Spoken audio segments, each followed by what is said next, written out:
Okay, good morning everyone, and a very warm welcome to the 2017 London Investor Show. We're now in the 8th year of the show, and this show is all about giving you the information and the tools to reach your financial goals, whatever they may be. And it's a philosophy which we very much share at Fidelity Personal Investing. Our mantra is to make good investing easy, and because of that, we're really very pleased to be supporting the London Investor Show this year. Now, making good investing easy, it sounds simple, doesn't it? I'm sure you will agree, though, that good investing is anything but easy today. The investing backdrop is extremely uncertain. And with that in mind, I'm going to pose 7 questions today, hopefully provide you with 7 answers, and then in addition 7 ways to play the themes which I'm going to highlight today. If you still have any questions afterwards, I'm sure you will, come and see us at our stand, Fidelity Personal Investing. It's stand B1. Have a coffee with us and chat with my colleagues, and we've got a prize. You can get the chance to win an iPad Pro today, and we'll be announcing the winner at 4:15 this afternoon. So,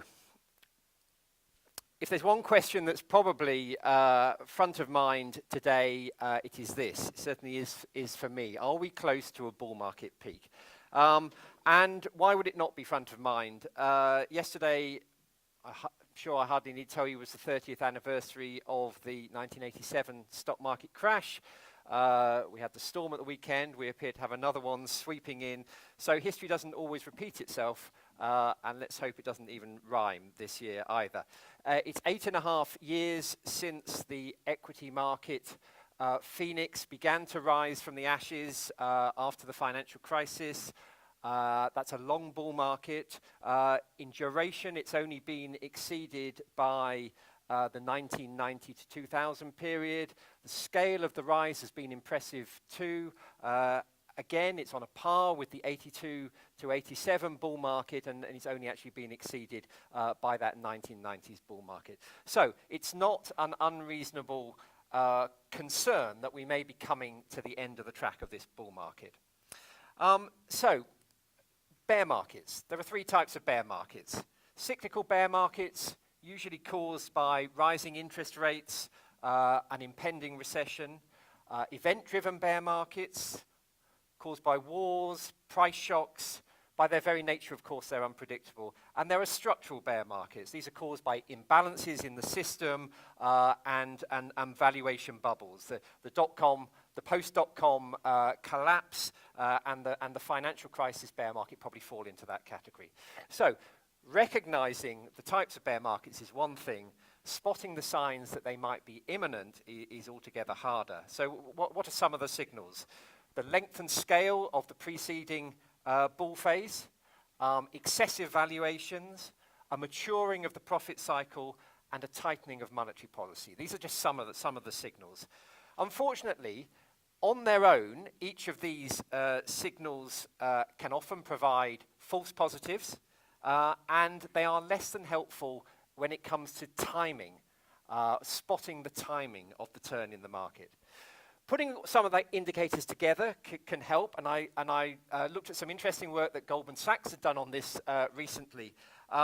They used a number of indicators: unemployment, inflation, bond yields, economic survey data, and valuations, and they put them all together to create what they called a bear market indicator, and this is what's shown in this chart. So, clearly, the higher the line rises, the greater the possibility, the probability of a bear market ensuing. The vertical lines show periods when share prices actually did fall, so actual bear markets. And as you can see, the correlation, the link, is pretty good. That's the first thing to observe. The second thing to observe is that the line is pretty high at the moment. So, on the face of it, I would say, and maybe this is obvious, a bear market is more likely today than it was a few months or a few years ago. Obviously, the market's been rising. Why might it be different this time? Well, a couple of reasons, I think. Post the financial crisis, banks' balance sheets have been massively strengthened, and I think that that probably reduces the chance of the structural bear market that I talked about. We also live in an environment of low inflation. That means that we live in an environment of low interest rates. And I think with inflation staying low, probably, interest rates can stay low. And I think that makes a cyclical bear market also less likely. An event-driven bear market, of course, is by its very nature unpredictable. So I think that all makes sense. I'd add one other observation about this bull market. It's been a deeply unloved bull market. How many of you feel really confident about the market outlook? Very few of you, I suspect. I know I don't. And the lack of euphoria, I think, is a good sign. It's a sign that the market may continue to grind higher for a while yet.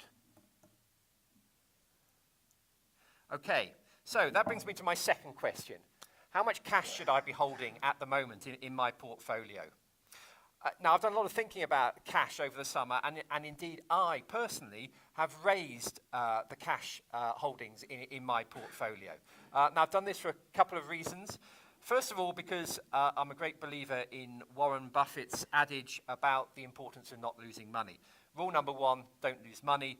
Rule number two, don't forget rule number one. And after a period of pretty much unnatural calm in markets, I am preparing for more volatility. I don't know when it will come. I don't know what will trigger it. I don't know how serious it will be. But I don't believe that we can continue indefinitely with these super calm markets. We've been more than 300 days now without even a 5% correction in the market. There have only been a couple of periods longer than that in the post-war era where markets have stayed that calm. That's the first reason. The second reason to have a bit more cash to hand is my desire to keep my powder dry. If the market does correct, the babies will be thrown out with the bathwater. The good companies will be hit just as much as the bad. And if I'm fully invested at the top of the market, then I can't take advantage of those opportunities. I just have to wait for the market to bottom out and rise again, and that will be deeply frustrating. So cash is not popular at the moment for good reason. It offers a pretty pathetic return, as we know. This chart here shows the dangers of holding a low-yielding asset over the long term. Because of the power of compounding, the gap between the higher-yielding asset and the lower-yielding asset just gets wider and wider as time goes by. But in the short term, it's a price that I'm happy to pay for the reassurance, for the sleep-filled nights, and for keeping my ammunition, my powder dry in case there is a correction.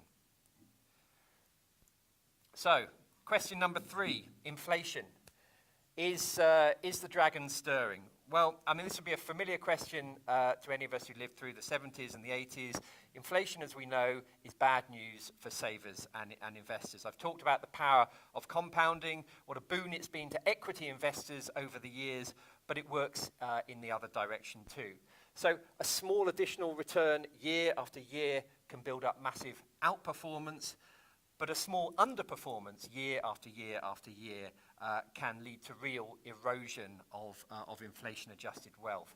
So the Barclays Equity Gilt study looked at asset class returns, and it found that £100 invested in 1900 with income reinvested in cash was worth £20,000 by last year. £100 invested in gilts on the same basis was worth £36,000.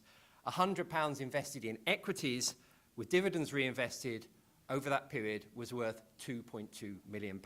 So being in the right asset class clearly matters a great deal. But what mattered more over the last 100 or so years actually was the impact of inflation. So that £20,000 in cash was worth just £250 in 1900 money. The £36,000 in gilts was worth £450 in 1900 money. And even the £2.2 million in equities was actually only worth £28,000 after the effects of inflation taken into account. Inflation is a killer for savers and investors. So when the Fed and the Bank of England start to worry about inflation, we should listen too. The rise in inflation this week to 3% It might be largely currency related, but I don't think we should be complacent. Inflation never looks like a problem until it's suddenly a big problem.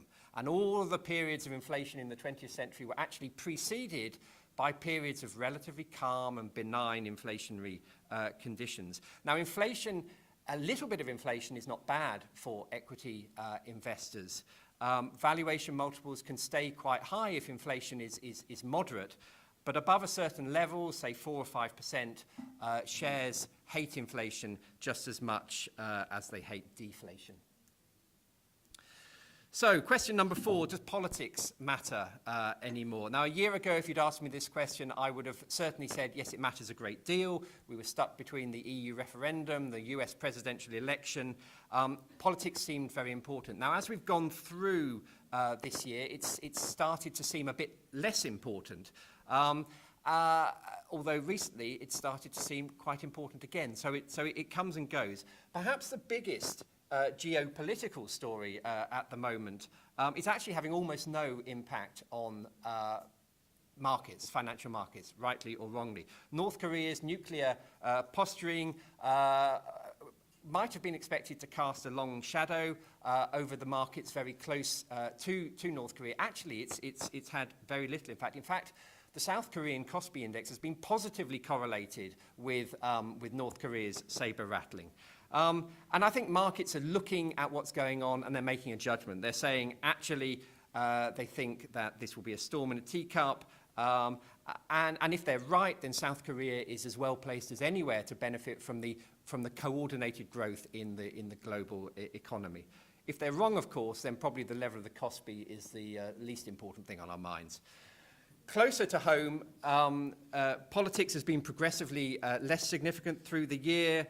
All the fears about the rise of the far right seemed to peter out during the middle of the year. But then, of course, the Freedom Party in Austria at the weekend took 26% of the vote. Catalonia, who knows where that's going to end up.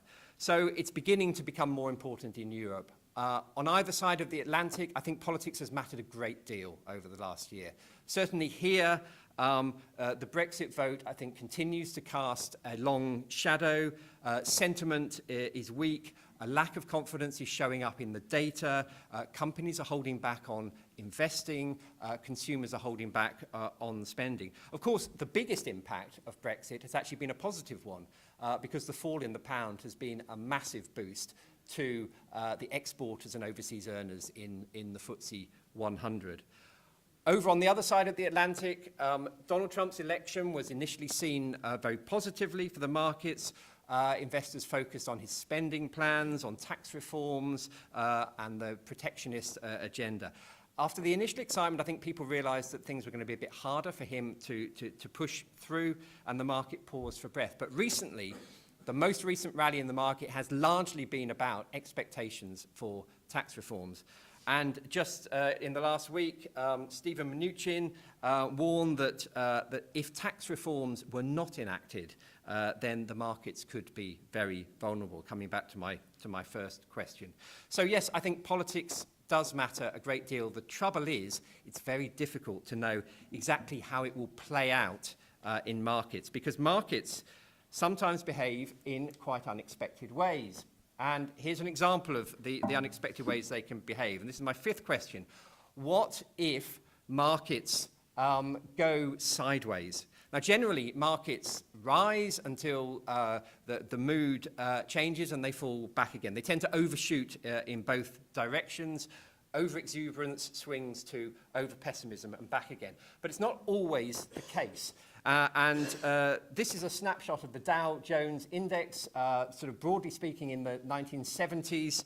And it shows that markets can move sideways for an extended period of time. And I just wonder whether we might be moving into one of those periods again. So why might markets go sideways? Well, self-evidently, they will go sideways if there's no particular reason for them to rise and no particular reason for them to fall. So why might markets not rise? Well, because over the last 8.5 years, they've re-rated significantly. They're now quite expensive. Corporate profit margins are pretty high at the moment. And also, I think those corporate profits are likely to be under increasing pressure from rising wages and from disruptive challenge. Why might markets not fall from here? Well, I say markets have been re-rated, but they're not absurdly expensive. And when you compare them to the alternatives, what are the alternatives? In a world in which everything looks pricey, then maybe equities don't look that pricey. And also, I think companies are in pretty good health. They've rebuilt their balance sheets. If prices in the market fall much further, then I think industry buyers will come in and start to see opportunities. So I think there are good reasons why the markets could move sideways from here. Now, if they do move sideways, is that a problem for investors? Well, yes, it is a problem if you invest in the market through passive funds, because by definition, your money is going to do nothing.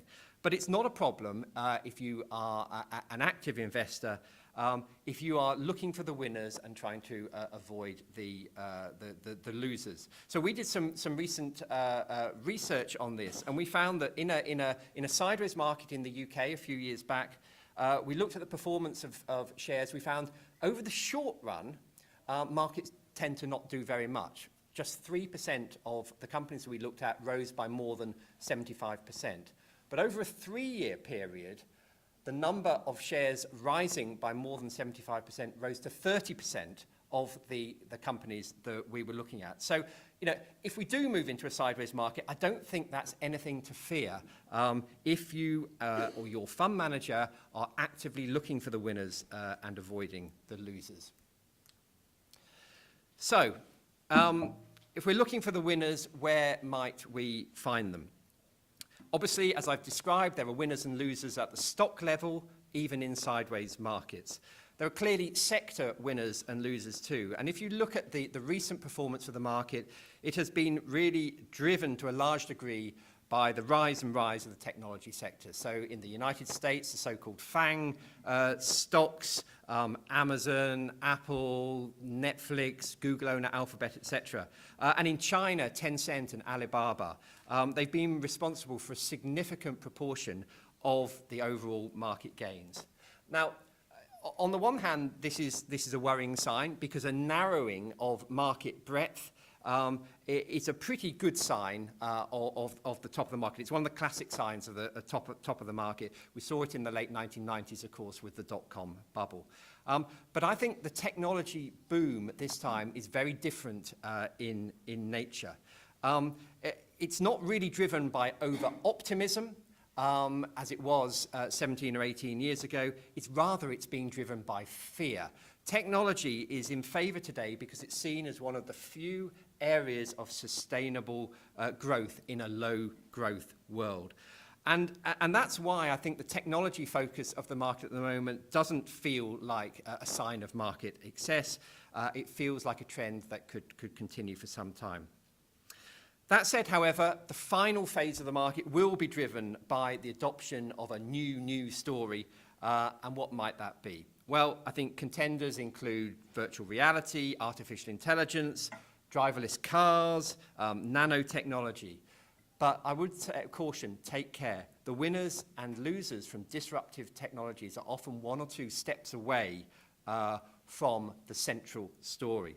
So who would have predicted a few years ago that putting a powerful computer in all of our pockets would pose an existential threat to the hotel business, think Airbnb, or that the very notion of car ownership would be damaged by a business like Uber.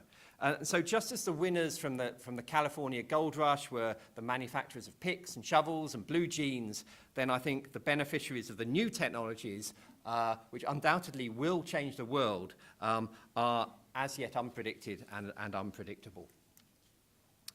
Okay, so question number 6. Where in the world should we be investing in light of what I've been talking about? Well, the big stories matter, of course, and a rising tide will lift all boats, so being in the right sector is important.